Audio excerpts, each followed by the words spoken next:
광화문과 서대문 사이, 현재 서울역사박물관이 있는 곳은 조선시대 궁궐인 경희궁이 있던 곳입니다. 하지만 경복궁이나 창덕궁과 달리 궁궐이라는 것을 느끼기 힘듭니다. 지금 있는 정각들은 새로 복원한 것들이고 그나마 옛 건축물인 흥화문은 여기저기 떠돌다 돌아왔는데 제자리 아닌 엉뚱한 곳에 서 있지요. 조선의 5대 궁궐이라지만 존재감은 별로 없는 곳, 경희궁 이야기입니다.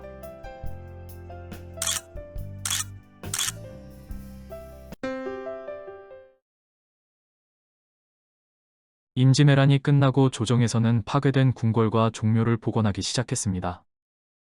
선조는 성종의 형인 월산대군이 살던 집에 임시로 머물렀는데 이곳을 정릉동 행궁이라고 부르다가 광해군 때 경운궁이라 했고 300년 뒤에 다시 덕수궁으로 바꿔 부르게 됩니다.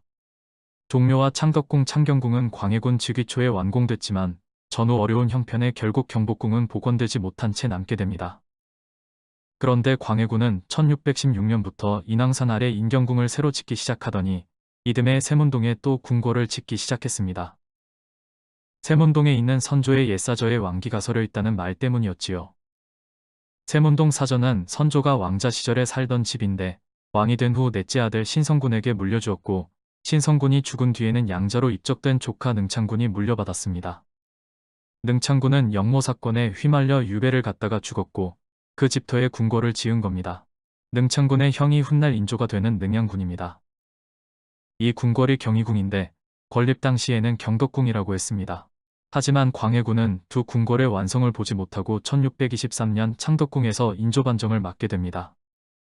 인경궁은 인조반정 후 정각 대부분이 철거돼 창덕궁과 창경궁을 보수하는 데 사용됐는데 창덕궁 선정전이 바로 인경궁의 광정전을 옮겨온 거라네요. 경희궁은 인조부터 철종대까지 조선의 궁궐로서 제 역할을 했습니다. 숙종과 영조는 여러 차례 경희궁으로 이어에 꽤 긴 시간을 보냈습니다. 숙종은 경희궁 회상전에서 태어났고 융복전에서 승하했습니다. 영조는 경희궁에서 가장 긴 시간을 보낸 왕으로 집경당에서 승하했지요. 경덕궁이 경희궁으로 이름이 바뀐 것도 영조 때입니다. 인조의 아버지인 정원군은 왕으로 추존됐는데 이 원종의 시호인 경덕과 궁궐 이름인 경덕의 음이 같다고 해서 궐 이름을 경희로 바꿨지요. 1765년 제작된 사상금표도에 경덕궁이 보이는 건 이름이 바뀐 직후라 미처 반영을 못한 것 같은데 60년이 지나 제작된 지도에도 경희궁이 경덕궁으로 표시된 것이 보이네요. 경희궁은 도성 서쪽에 있다고 해서 서궐이라고도 흔히 불렸습니다. 정조도 경희궁과 인연이 깊습니다.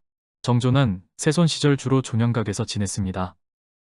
영조 말년에 대리청정을 할 때도 존영각에서 신하들을 만났지요. 정조가 즉위하며 자신이 사도세자의 아들임을 천명한 곳도 경희궁 숭정문이었습니다.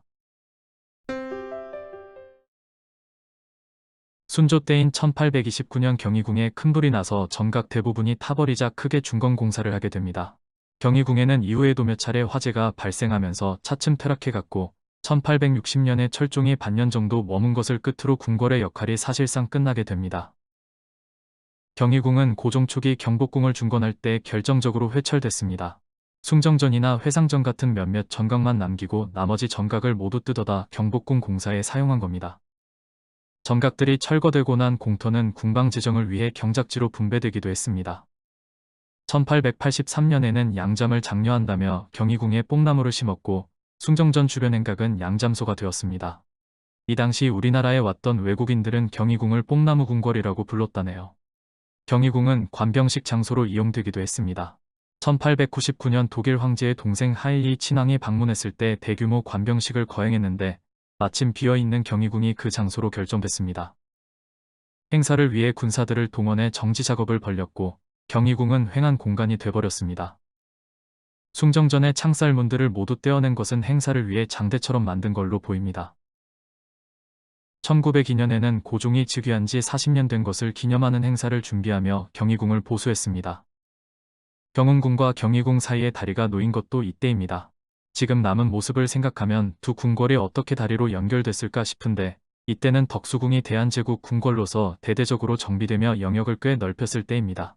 물론 주변이 이미 도시화되고 외국 공사관들도 많이 자리 잡고 있어서 공간을 넓히는데 한계가 있었지만 지금과는 달리 경희궁과도 꽤 가까웠다네요.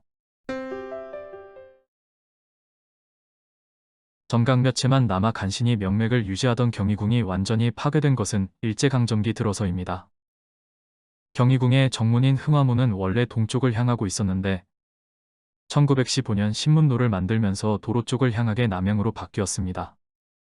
그러다 1932년에 남산에 있는 방문사 정문이 되어 경춘문이라는 이름으로 불렸습니다. 방문사는 안중근 이사에게 저격당한 이토 히로부미를 추모하기 위해 만든 사찰입니다. 해방 후에 방문사 자리에 국빈 전용 숙소인 영빈관이 들어서자 이번에는 흥화문에 영빈관이라는 현판이 걸렸습니다. 영빈관이 신라호텔로 바뀐 뒤에도 흥화문은 그대로 정문으로 쓰이다가 1980년대 경희궁 복원이 시작되면서 지금의 자리로 돌아왔습니다.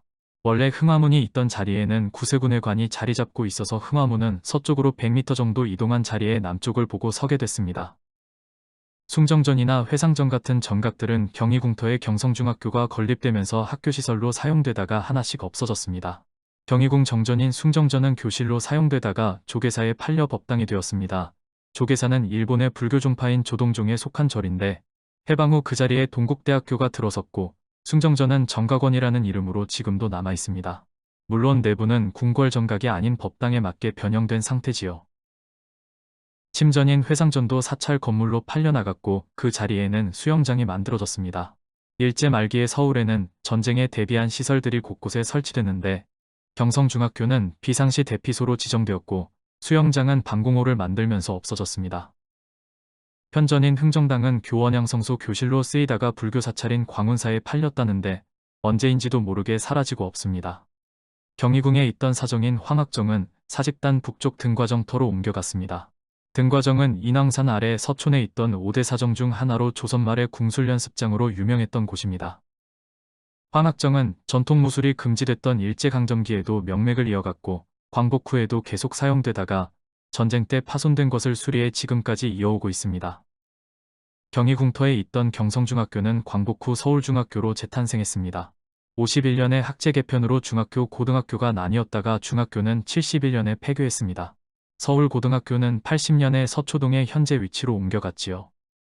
그 후 경희궁터는 복원과 시립박물관 건립을 위해 85년부터 발굴조사가 진행됐는데 옛 서울고등학교 교사의 시립미술관이 올림픽을 위해 임시로 문을 열더니 95년에는 서울정도 600주년 기념전시관이 건축되기도 했습니다.